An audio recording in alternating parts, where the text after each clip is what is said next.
frame my issue in this environment where campaigns and politicians are getting more attention than the issues?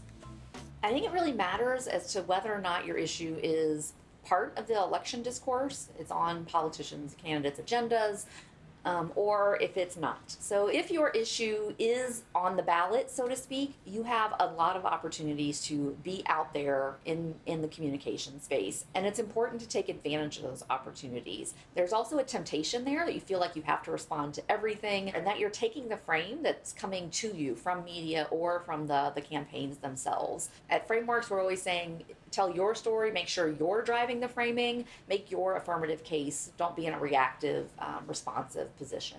If your issue isn't directly connected to the agendas, that are being talked about in the public square, I think you've got some choices to make. You can decide to try to connect to the election, or you can decide to take some time to strategize and be ready for 2025. If you're going to actively communicate, you can decide to connect your issue to things that are already part of the election discourse. It's important it's not too much of a stretch for the imagination, for the public imagination, and that you really are talking about issues that are authentic to you.